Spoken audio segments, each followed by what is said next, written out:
प्रधानमंत्री किसान सम्मान निधि योजना क्या हुआ जो किसानों के खाते में जनवरी के पहले सप्ताह में यानी किसानों को नया साल का तोहफा दिया जाना था और किसानों के खाते में पीएम किसान सम्मान निधि योजना का पैसा नहीं आया। क्या कमी हो गया जो किसानों को नए साल के तोहफा भी नहीं दिया गया और किसानों से कहा जा रहा था कि आपके खाते में जनवरी के पहले सप्ताह में या तो जनवरी के ही दिन आपके खाते में 1 जनवरी को पैसे ट्रांसफ़र कर दिए जाएंगे। लेकिन ऐसा क्या बात हो गया जो किसानों के खाते में पीएम किसान सम्मान निधि योजना का पैसा नहीं आया? आखिर क्या कमी हो गई उनके खाते में जो अभी तक उन्हें पैसे नहीं मिले?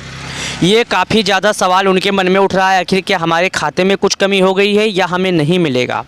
चलिए आपको हम बता देते हैं, ना आपके खाते में कुछ कमी है नहीं है, ना आपको कोई गलती है, आपको मिलेगा। अब हम इसके बारे में बताते हैं कौन इसके लाभ पाएंगे, कौन इसके लाभ नहीं पाएंगे। चलिए, यदि आप एक किसान हैं और आप खेती करते हैं, प्रधानमंत्री किसान सम्मान निधि योजना के हकदार हैं, आप पीएम किसान सम्मान निधि योजना के बारे में जानना चाहते हैं कि आपके खाते में पैसे कब आएंगे और किन किसानों को मिलेंगे, किन किसानों को नहीं मिलेंगे, तो आज इससे संबंधित हम आपके मन की डाउट को क्लियर कर देंगे। आपके मन में जो डाउट है पूरा डाउट आपका क्लियर करके एक एक करके आपको जानकारी दे देंगे। चलिए हम आपको बता दें, जैसा कि आप जानते हैं सरकार की तरफ से किसानों के लिए एक नियम लगाए गए हैं। यदि वो किसान है, खेती करता है और छोटे वर्ग का किसान है, तो उस किसान को किसान संबंधित योजना का लाभ पाने के लिए कुछ ज़रूरी काम को है जिसको करना होगा। क्या है चलिए बताते हैं। यदि वो छोटे वर्ग के किसान है और पीएम किसान सम्मान निधि योजना का लाभार्थी है, किसान सम्मान निधि योजना का लाभ उठा रहा है, तो उस किसान को कुछ ज़रूरी काम है जिसको करना होगा। क्या करना है चलिए बताते हैं।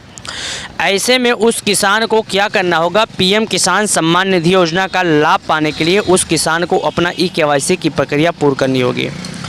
केवाईसी की प्रक्रिया पूर्ण करने के बाद ही उस किसान के खाते में पीएम किसान सम्मान निधि योजना का पैसा आएगा।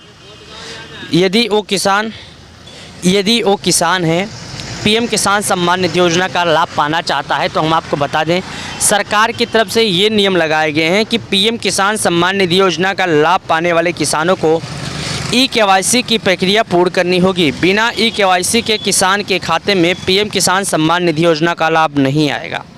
तो आपको बता दें, अपना केवाईसी की प्रक्रिया आप पूर्ण कर लें। बिना केवाईसी की प्रक्रिया पूर्ण किए आपके खाते में पीएम किसान सम्मान निधि योजना का पैसा नहीं आएगा। प्रधानमंत्री किसान सम्मान निधि योजना का पैसा उन्हीं किसान को दिया जाता है जो छोटे वर्ग के किसान हैं, ना कि बड़े वर्ग के किसान। छोटे वर्ग के किसानों में पीएम किसान सम्मान निधि योजना का पैसा सरकार की तरफ से ट्रांसफ़र किया जाता है कि वो एक किसान है, खेती करते हैं, तो उन्हें किसी सूदगार से कर्ज ना लेना पड़े, न किसी सूदगारों के चक्कर में पड़ना पड़े, क्योंकि किसान भाई सूदगारों के चक्कर में पड़ जाते हैं और दोबारा जब खेती करने का टाइम होता है तो उन्हें सूदगारों का कर्ज देना पड़ता है। ऐसे में किसानों को बहुत सारी दिक्कतों का सामना करना पड़ता है। उन्हें खेती करने के लिए खाद हुआ और कोई सामान लाने के लिए उन्हें दूसरे से कर्ज लेना पड़ता है, कर्ज लेकर उन्हें सामान करना पड़ता है। इसी कड़ी में किसान सम्मान निधि योजना के लाभार्थियों के लिए प्रधानमंत्री नरेंद्र मोदी एक स्कीम का लॉन्च किए, जिस स्कीम का नाम है पीएम किसान सम्मान निधि योजना। इस स्कीम के तहत देश के करीब 12 करोड़ किसान ऐसे हैं जिन्होंने पीएम किसान सम्मान निधि योजना का लाभ उठा रखा है। अब की बार किसानों की आंकड़ा में बहुत सारी कमी आई है। क्यों आई हम आपको बता दें। किसानों की आंकड़ा में कमी आने का कारण है कि किसान केवाईसी की प्रक्रिया पूर्ण नहीं किए हैं। ऐसे में किसानों की आंकड़ा में कमी आई है। तो यदि आप एक किसान हैं और केवाईसी की प्रक्रिया नहीं पूर्ण करेंगे तो आपके खाते में पैसे नहीं आएंगे। आपको फटाफट केवाईसी की प्रक्रिया पूर्ण करना होगा। बिना केवाईसी की प्रक्रिया पूर्ण किए आपके खाते में पीएम किसान योजना का पैसा नहीं आएगा। हमारे वीडियो के माध्यम से दी गई जानकारी आपको पसंद आए तो आप वीडियो को लाइक कर दें।